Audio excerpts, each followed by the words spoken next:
Good evening. It is later than I normally do videos. I actually had a social engagement tonight, which is super rare for me anymore. But this had been on my mind. So I was like, I'm going to do it now because I've been thinking about it. And I think it's an important topic that my students asked about last week. And it's something that I really struggled with as a first year teacher. And I think that it might be helpful for other people. Um, and I also say a lot. So I'm kind of going to work on that too.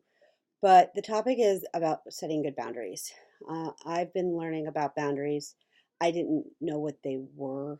I could feel them in my insides, but I didn't really understand what boundaries were until I started doing some internal work on myself. And I was working with a spiritual teacher, and she would bring up boundaries a lot. And I was like, I don't know what you mean by boundaries. There's some really good books out there about boundaries. There's ones called like I Feel Guilty When I Said to Say No. 12 Steps talks around about boundaries. So I didn't understand what that meant. I'm still learning how to set them and practice them.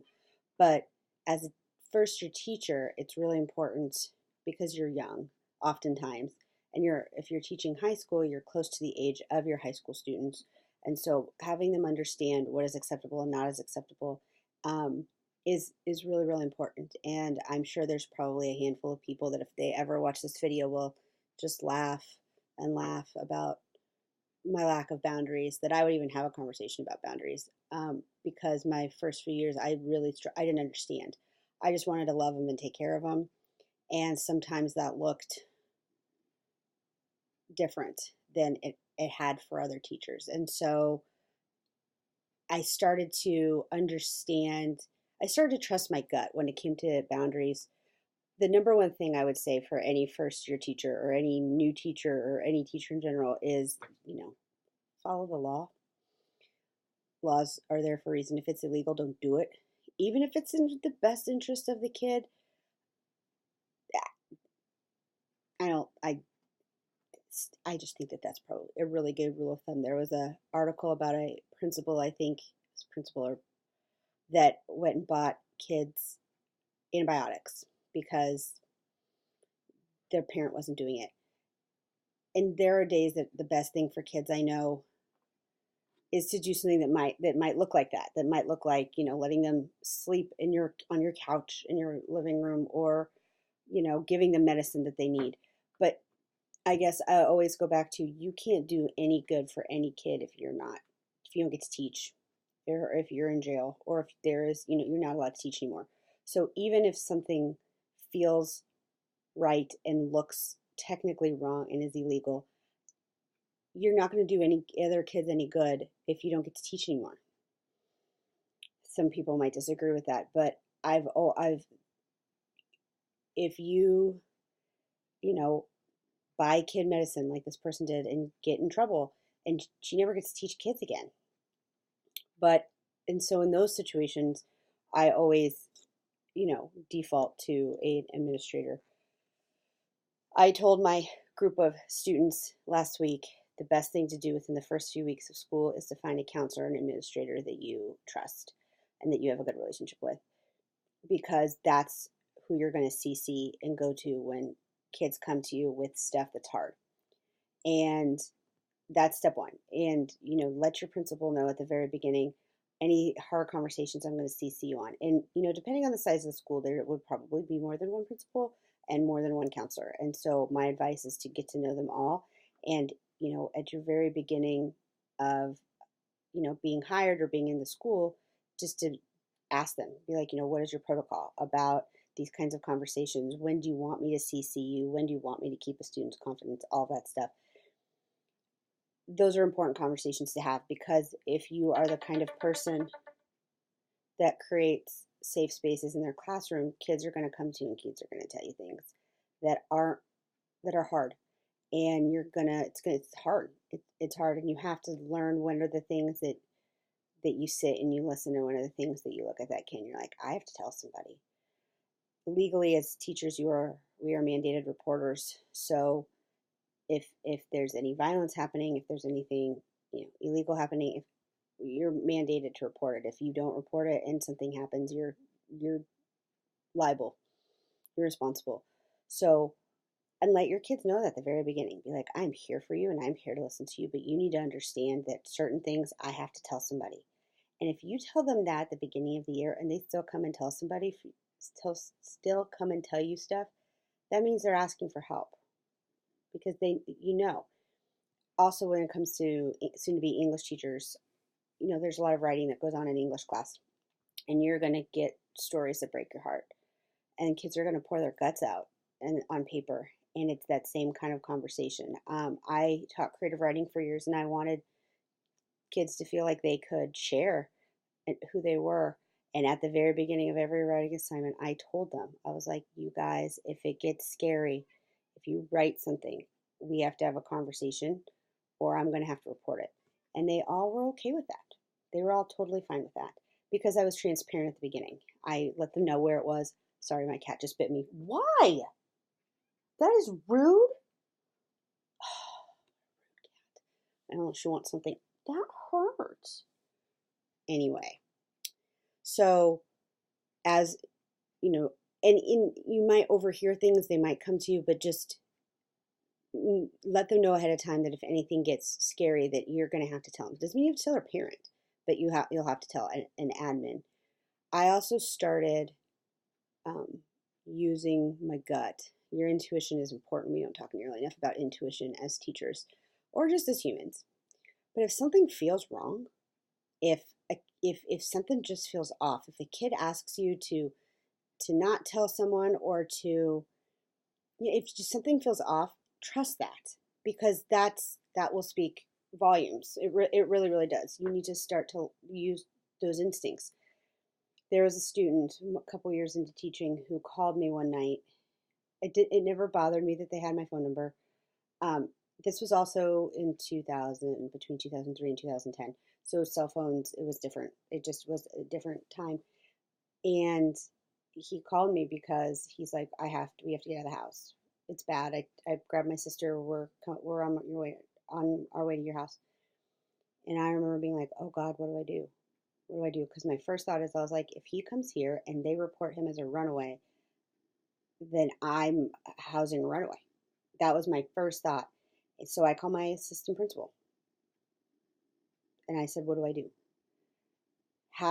Build relationships with your admin. That's step one. Always. And then if something feels weird, you let them know. You just let them know. People had a lot of opinions about the way that I did things. I coach soccer, and coaching is a whole different ball game, especially if you're coaching boys. I coached boys for 6 years. I mean, before that, I coached boys too. But high school boys are different. And so you have to just make it very clear that this is okay and that this isn't. And to continue to enforce it. I think the hardest thing about boundaries sometimes is we don't stick to them and we let certain things slide, and that's problematic.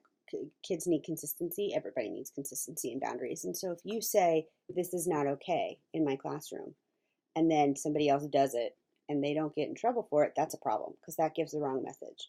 So creating boundaries and sticking to them, whatever they are, is very, very important. But I did things that there are a lot of people that would say you don't do. Kids, there are parents that ask kids if I could take them to concerts, and I went to concerts with kids. I stayed at their houses. I babysat them.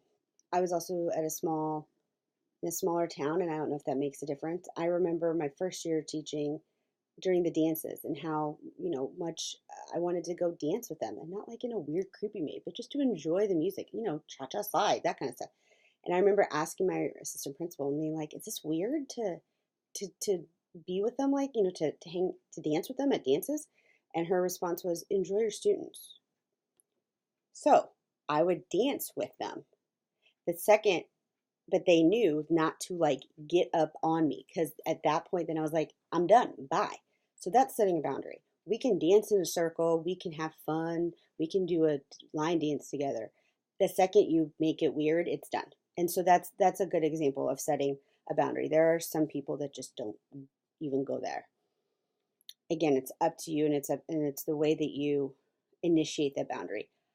I also, I had a close friend of mine who was, I'm trying to think of the way to say this without it sounding somewhat, well, I'll just say it.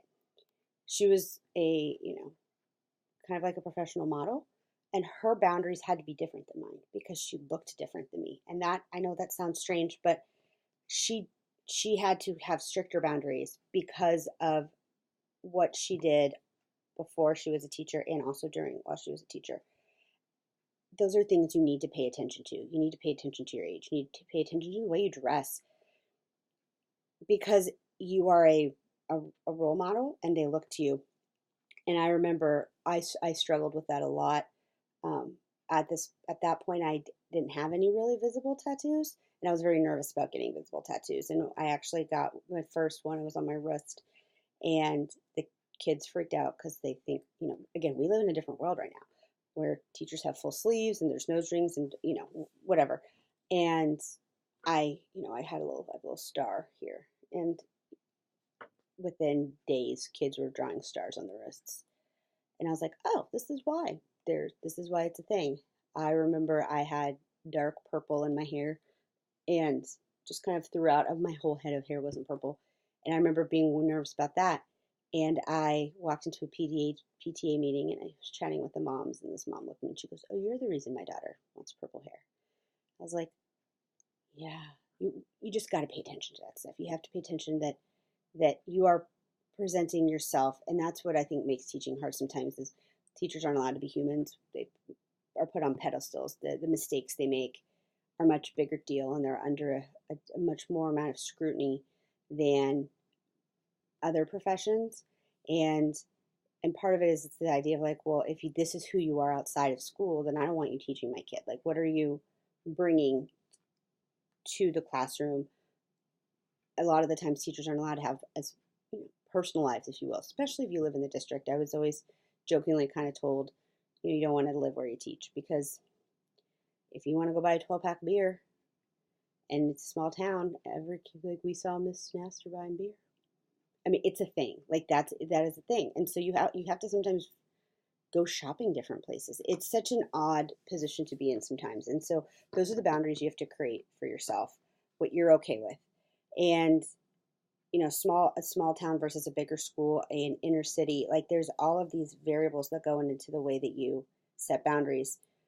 And in certain schools, depending on the amount of parental influence, there are some teachers that do take kids home, that feed kids, that take on more of a parenting role. And again, that's a boundary you have to define. But the problem with that sometimes is that parents, it can easily be flipped around that a parent is accusing you of overstepping your boundary. For example, it never actually happened to me, knock on wood, and it hasn't yet, knock on wood. There are a lot of girls that would come and ask me about birth control, and say, I really want to get on birth control, and I don't know, I'm scared to talk to my mom. And there were these moments where I was like I would take a deep breath and I would just say, you need to talk to your mom. I'm sorry, I can't, that's not my place. I love you, and I will sit and have that conversation with your mom. And that's kind of some of the things that I would do sometimes too, is if I knew it was a parent conversation, I would say, do you want me to sit with you? Do you want me? And sometimes they just needed someone to go, it's okay, your mom will listen. And almost, I would say 99% of the time, those girls came back to me and said, thank you for telling me that. I talked to my mom and everything's better. So, it's just a matter, and I do think that you'll start to pay attention. You'll start to feel when things get uncomfortable for you, when a kid says something that's inappropriate, and how to draw that line and how to draw that boundary. A good one I always talk about is when it comes to like booze and drugs. For whatever reason, kids think it's really cool that their teachers drink or did drink or at some point were big partiers. And whether you are or not, for whatever reason, that's just like the coolest thing for them. And so there was always a lot of questions. They're like, what'd you do this weekend? Did you, and I would always, kind of sidestep it like, why do you care? Like, why is this so important to you? That was one of the first things I would always ask. So I'd be like, why does it matter what I do on the weekends? Why is it so important to you? But I also started this, and it's been very, very helpful for me from now on. And I've mentioned it to a couple other pre-service teachers, and they're like, "Ooh, that really," and they've used it and it worked. And that was when kids ask that question, like, "Have you ever smoked pot? Have you ever done drugs? Have you ever, did you drink in high school?" What I always would say is, you realize that there's no good way for me to answer that question. I go, if I say, yes, I did do these things, then I just admitted to something that is potentially unsavory. If I say no, you think I'm lying. So there's no good answer to that question. And it's just, there's no good answer to it. So there's no point in even asking it. And there's yet to be a time where the kid hasn't gone, it's a really good point. I don't know what it is.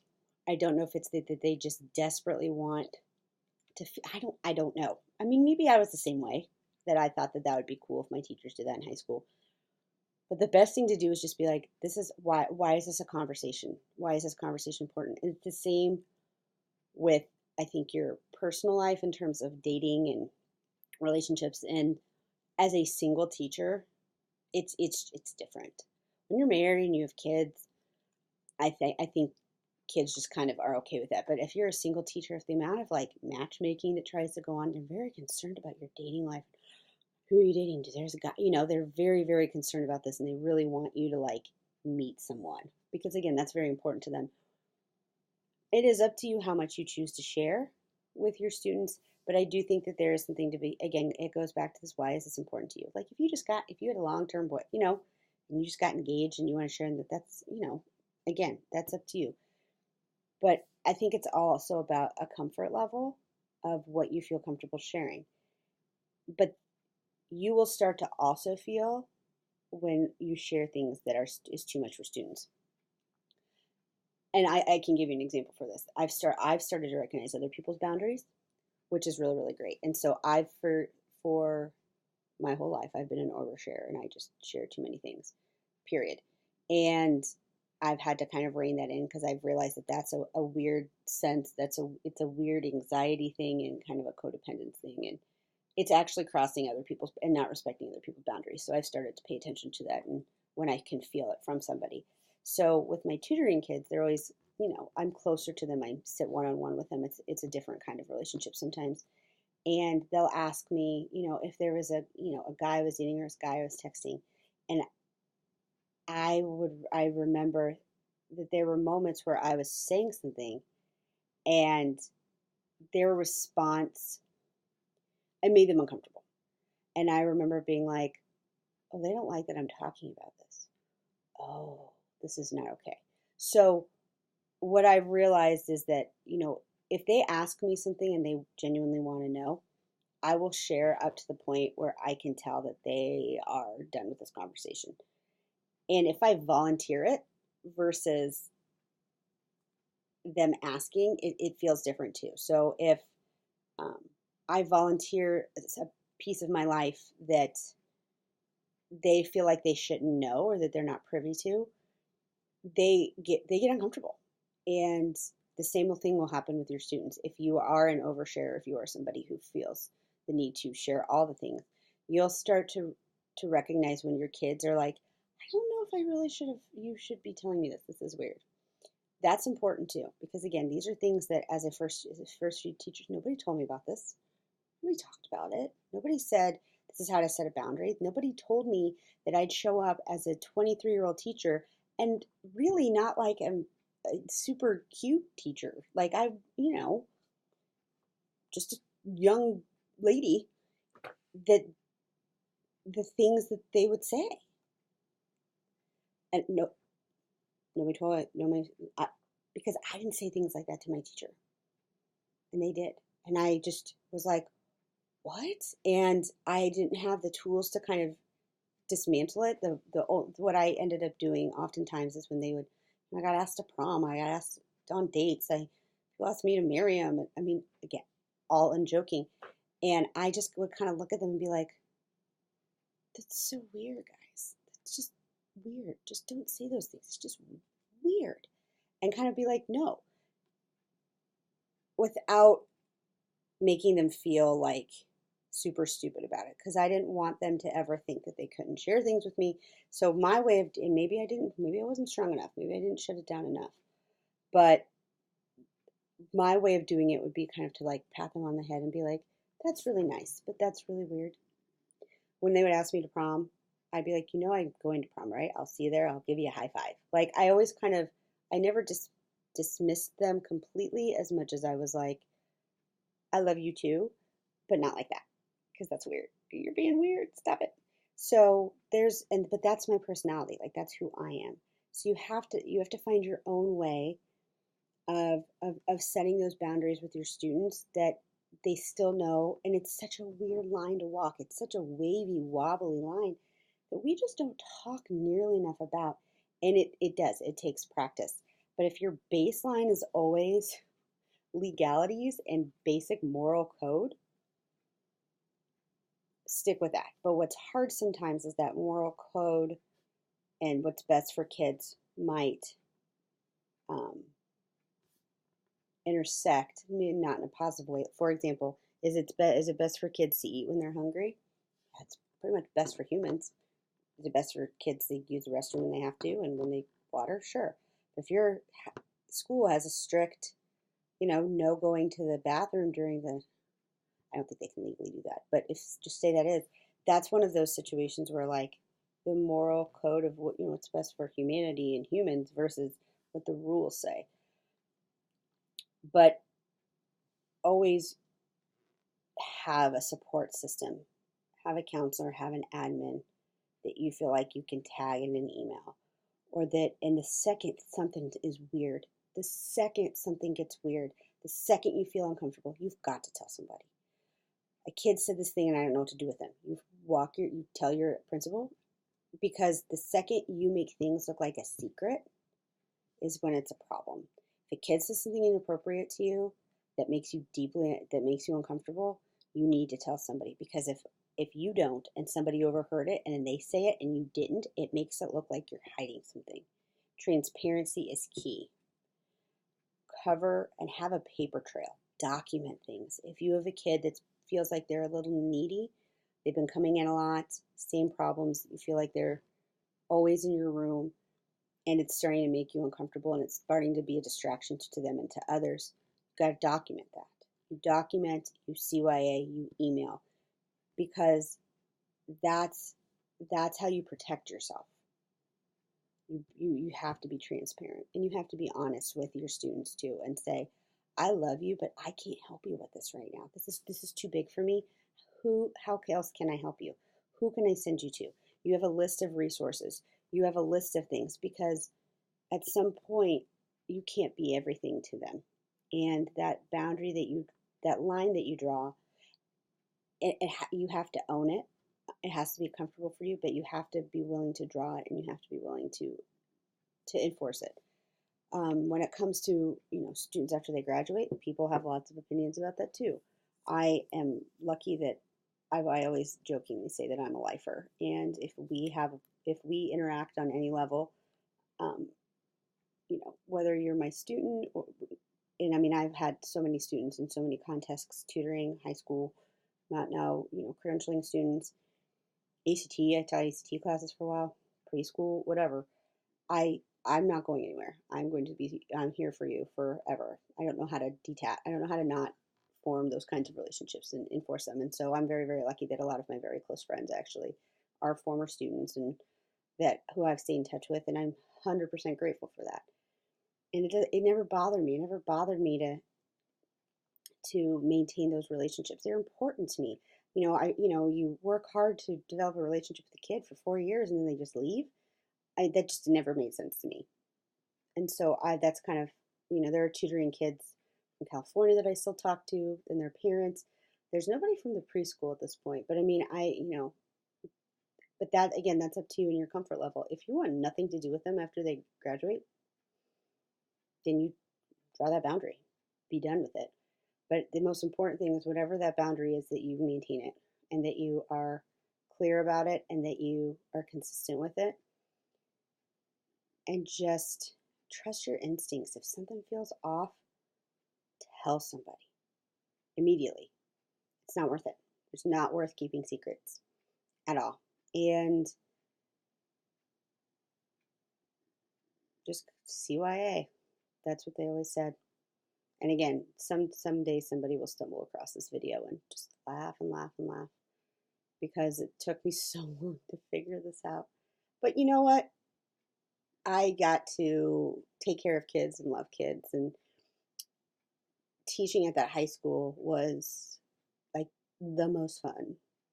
It was so fun.